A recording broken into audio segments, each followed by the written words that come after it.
देखिए वीडियो हमारे RRB NTPC को लेकर 2026 या जिसको 25 कह सकते हैं, उसमें स्टैटिक जीके को हमें कैसे प्रिपेयर करना है। सबसे महत्वपूर्ण बात है इंपॉर्टेंट टॉपिक के ऊपर हम बात करेंगे कि कौन कौन से महत्वपूर्ण टॉपिक है, और इतना ही करेंगे तो इतना आपके लिए काम कर जाएगा। इस तरीके से आप मेरे बारे में सभी जानते हैं और मैं कोशिश कर रहा हूँ कि हर सब्जेक्ट के ऊपर हम अलग अलग तरीके से डिटेल में बात करें, क्योंकि देखिए जीएस में अप्रोच बनाने का तरीका क्या होता है, पढ़ने का तरीका है कि आप हर सब्जेक्ट की एक राइट अप्रोच के हिसाब से चलें।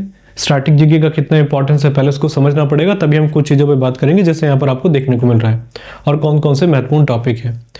जैसे मैं सबसे पहले बात करता हूँ कि इस बार का पैटर्न क्या रहा था, करंट अफेयर स्टैटिक जीके कितनी पूछी गई थी।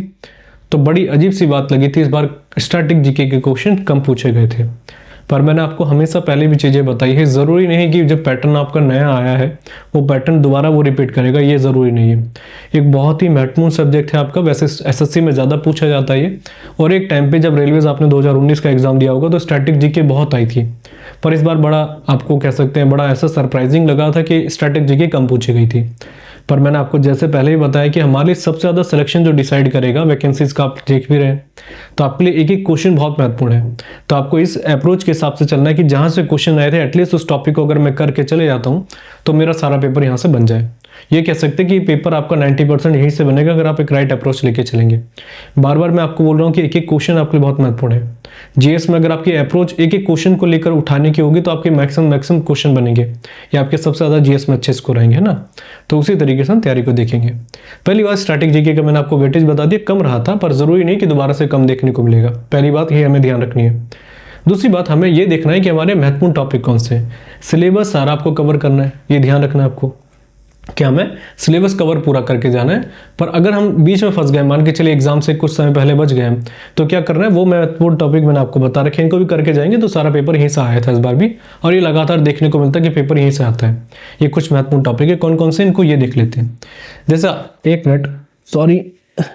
जैसे आपका है पहला सबसे आर्ट एंड कल्चर, है ना, फिर है आपका बुक्स एंड ऑथर्स, फिर अगला है मोदी स्कीम, फिर है सेंसस, फिर है 5 ईयर प्लानिंग। बड़ा आसान लग रहा होगा कि ये टॉपिक करके जाते हैं निकल जाए, इससे हो जाएगा। नहीं, ऐसा नहीं है। बड़ा अच्छी तरीके से मैं आपको एक्सप्लेन करता हूँ किस किस तरीके का आया था।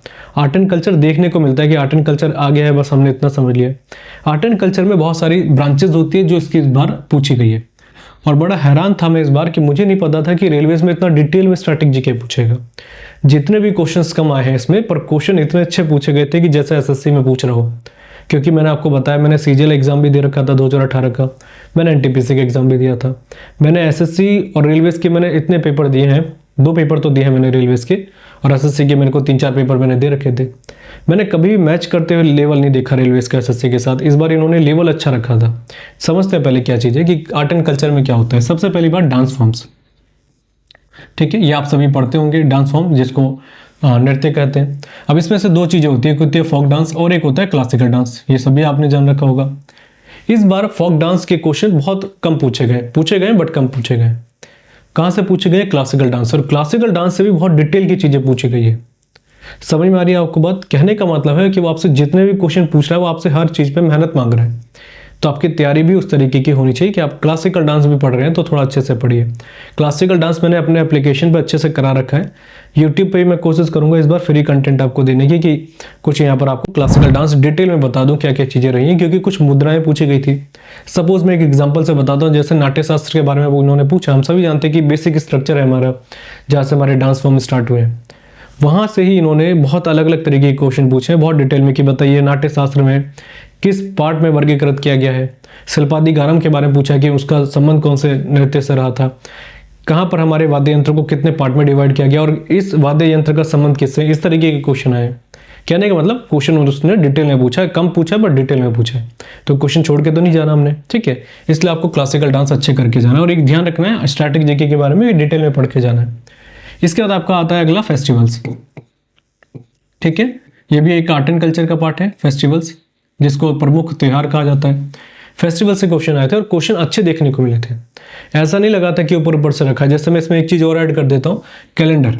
कैलेंडर के क्वेश्चन कम पूछे गए हैं। जो हमारा कैलेंडर होता है, जैसे एक हिजरी होता है जो मुस्लिम समुदाय के लोग देखते हैं, एक होता है आपका ग्रेगोरियन कैलेंडर, और एक हमारा जो हिंदू कैलेंडर होता है, उसके बहुत सारे क्वेश्चन आए थे आपके। क्वेश्चन ज़्यादा नहीं थे, पर हाँ अच्छे तरीके से इसको फेस्टिवल से कवर कर रखा था। जैसे कोई फेस्टिवल आ गया तो पूछा गया बताइए ये फेस्टिवल कौन से हिंदू कैलेंडर के मंथ के हिसाब से मनाया जाता है, क्योंकि हमें तो जनवरी फरवरी याद है, हम हिंदू कैलेंडर के मंथ तो नहीं जानते।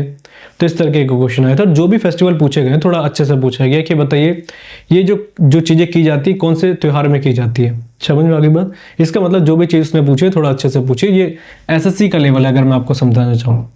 इसके बाद अगला पार्ट कौन सा जाता है, ठीक है, क्लासिकल डांस हो गया। आर्टिस्ट के बारे में भी कुछ क्वेश्चन आए थे, और बड़ी हैरानी वाली बात है जो आर्टिस्ट आए थे वो बहुत सारे करंट अफेयर के हिसाब से भी आए थे।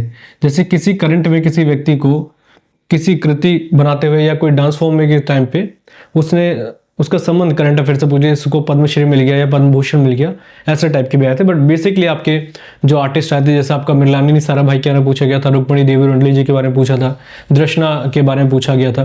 मतलब आर्टिस्ट जो हमारे क्लासिकल डांस से संबंधित है वो पूछे गए थे। इसके बाद है आपका एक और है जिसको कहते हैं आप संगीत कह सकते हैं या म्यूजिक कह सकते हैं। म्यूजिक से भी कुछ क्वेश्चन पूछे गए थे, ठीक है। समझ में आ गई बात? ये हमारे कुछ मेजर आर्ट एंड कल्चर का पार्ट रहे थे जो इस बार के आपके पेपर में देखने को मिले थे, और ये अच्छे थे। लिटरेचर टाइप के भी आए थे। जैसे शिल्पादिकारम के बारे में पूछा था उन्होंने कि बताइए शिल्पादिकारम का संबंध किससे रहा है, कौन से नृत्य से रहा है। एक और 2-4 क्वेश्चन मुझे याद नहीं आ रहे, मैंने बहुत सारे क्वेश्चन देखे थे आपके।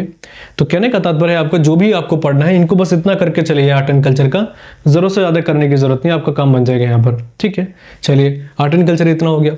अब बात करते हैं बुक्स एंड ऑथर्स के ऊपर। बुक्स एंड ऑथर्स का कोई लिमिटेशन है? नहीं, बिल्कुल नहीं है। बहुत सारी बुक्स हैं जो हमारे एक तो करंट अफेयर के साथ साथ ही जो हम पढ़ के जाते हैं। कुछ ऐसी बुक्स है जो बहुत कन्वेंशनल है, जैसे मेघदूत हो गई, ऋतु संहार हो गई, आपकी विष्णु शर्मा की पंचतंत्र हो गई, ऐसी फेमस बुक्स, वो वहाँ से क्वेश्चन आते हैं।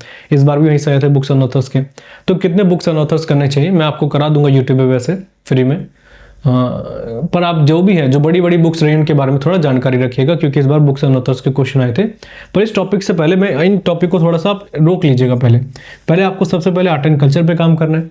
इसके बाद आप जाएंगे, इसके बाद आपको जाना है सेंसस के ऊपर। सेंसस के क्वेश्चन भर के आए थे, और जब मैंने आपको लास्ट साल स्ट्रैटेजी बताई थी तो मैंने सेंसस के लिए आपको बोला था जनगणना 2011 के लिए कि उसके डाटा ढंग से पढ़ के जाने आपको, और आसान क्वेश्चन आए थे, कोई ऐसा टिपिकल वाली कहानी नहीं थी। तो सेंसस को आप सेकेंड नंबर पर रखिएगा आर्ट एंड कल्चर के बाद, ठीक है। इसके बाद हमारा आता है 5 ईयर प्लानिंग को लेके। 5 ईयर प्लानिंग के क्वेश्चन भी बहुत सारे आए थे, पर ये कई लोग इसको इकोनॉमिक्स के साथ जोड़ते हैं, पर मैं मानता हूं कि 5 ईयर प्लानिंग स्टैटिक जीके का पार्ट आप बोल सकते हैं। 5 ईयर प्लानिंग आप इकोनॉमिक्स में भी जोड़ सकते हैं, कोई अलग बात नहीं है, पर हम स्टैटिक जीके के हिसाब से लेके चलते हैं, क्योंकि 1947 से देश आजाद हुआ है तो वो सारा स्टैटिक का पार्ट ही होता है। इसी में कुछ चीज़ों को थोड़ा और ऐड किया गया था, वो था आपकी 1991 की जो पॉलिसीज आई थी हमारी LPG पॉलिसी, उससे भी जोड़ा गया था बहुत सारी चीज़ें। आपने क्वेश्चन देखे होंगे तो आप समझ गए होंगे। तो आपको 5 ईयर प्लानिंग और दूसरा सेंसस के क्वेश्चन करके जाने, ये लगातार 3-4 साल से देखने को मिल रहे हैं हमारे क्वेश्चंस, ठीक है। दूसरी बात, अब आ जाते हैं हम थोड़ा सा मोदी स्कीम के बारे में। मोदी स्कीम से क्वेश्चन कुछ आए थे। मोदी स्कीम मतलब जो 2014 से लेके 2020 या 22 के आसपास जो हमारी स्कीम्स रही है, वहाँ से कुछ क्वेश्चन पूछे जाते हैं कि बताइए इस योजना का मैस्कोट क्या रहा था, या इस योजना की शुरुआत कब की गई थी। कुछ बहुत सारी योजनाएं जो लगातार पूछी जाती है रेलवे के एग्जाम में, ये भी आपको करके जानी है, ठीक है। इसके बाद है हमारा बुक्स एंड ऑथर्स। तो बुक्स एंड ऑथर्स ऐसा ट्रिकी सब्जेक्ट है, मैं कहूँगा कि जितनी बुक्स आपको मिलती है, कभी आप पढ़ रहे हैं रेलवे के, तो बुक्स एंड ऑथर्स को याद करके जरूर चलते रहिए। इसकी कोई लिमिटेशन नहीं कितना करना है, बस आप पढ़ते रहेंगे तो आपके लिए काम चल जाएगा, पर इसको थोड़ा लास्ट में रखिएगा। बाकी आपके सारे सब्जेक्ट हो जाते हैं जिस तरीके से हमने आपको दे रखे हैं। ये तरीका है करने का, अगर आप इस तरीके से अप्रोच रखेंगे तो बात बन जाएगी, ठीक है। एक चीज़ और मैं क्लियर कर दूं, कुछ लोग बोलते हैं बुक्स कौन सी रहेगी बेस्ट। कोई भी बुक आज के टाइम में मार्केट में अवेलेबल है ही नहीं। आप पेपर उठा के देख लीजिएगा कि आपके वहाँ से कवर हो जाएंगे। किसी भी आर्ट एंड कल्चर को या किसी भी स्टैटिक जीके के पार्ट को आप वीडियो लेक्चर्स के साथ ही कवर कीजिएगा। मैं अपने एप्लीकेशन पे जब आपको पढ़ाता हूँ या यूट्यूब पे मैंने काफ़ी क्लासेस ली और आप लोगों ने पसंद करा है, मैंने हमेशा बोला है कि जो मैं पढ़ा रहा हूँ उसको ज़्यादा काम कीजिए, बुक्स आपको ज़्यादा हेल्प नहीं करेगी, क्योंकि जो कंटेंट आपको मिलेगा, क्योंकि आज के टाइम में पेपर डिटेल में आ रहा है, ऊपर से आप पढ़ के चले जाएंगे, बुक्स में ज़्यादा नहीं चीज़ें होंगी, क्योंकि वो शॉर्टली लिखने की कोशिश करेंगे। सारी चीज़ें तो बुक्स में नहीं लिख सकते, तो आप उतना नहीं पढ़ पाएंगे, और कई बार क्या होता है इनडायरेक्टली तरीके से क्वेश्चन आ जाते हैं। तो आपको कोशिश रखिएगा कि जो टीचर आपसे जहाँ से आप पढ़ रहे हैं वो डिटेल में करा रहे हो आपको, तो वो आपके लिए सबसे ज़्यादा महत्वपूर्ण है, ठीक है। बाकी अब हमारे बारे में जानते हैं, हमने अपना बैच भी कर रखा है, आप उसको भी ज्वाइन कर सकते हैं अगर आप ज्वाइन करना चाहते हैं। कहीं और ज्वाइन कर लिया तो कोई प्रॉब्लम नहीं, वहाँ से करिए, पर थोड़े से कुछ क्राइटेरिया को याद रखिएगा कि आपके क्राइटेरिया क्या रहे थे। बाकी देखिए आपको सारी चीज़ें जो मिल रही है इस बैच में मिलेगा आपको, जैसे लास्ट साल आपने पसंद करा था, उम्मीद है इस बार भी आप पसंद करेंगे। सारा जो भी है लेटेस्ट प्रीवियस ईयर्स के साथ जाएगा। हाँ, जरूर ध्यान रखना है कि प्रीवियस ईयर्स के क्वेश्चन करके जाने। सारा अपडेट कंटेंट मिलेगा, बेसिक से लेकर एडवांस है, और आपका इकोनॉमिक्स वगैरह इसमें शामिल होगा। कोई भी डाउट है तो आप इस इंक्वायरी नंबर पे व्हाट्सअप कर सकते हैं, आप पूछ सकते हैं। और प्ले स्टोर पे आप रिव्यू देख सकते हैं, बहुत अच्छा रिव्यू रहा है इसका, अच्छी बात रही है एप्लीकेशन की, और आप लोगों ने पसंद भी करा इसको। तो उसका लिंक आपको डिस्क्रिप्शन में जाएगा। बाकी आप कहीं भी पढ़ रहे हैं, ज़रूरी नहीं कि आप हमसे पढ़ रहे हैं, कहीं भी पढ़ रहे हैं, कोशिश रखिएगा कि थोड़ा डिटेल में चीज़ों को पढ़ें, ठीक है। बाकी वीडियो पसंद है तो जरूर लाइक कीजिएगा। आज के लिए इतना है, थैंक यू।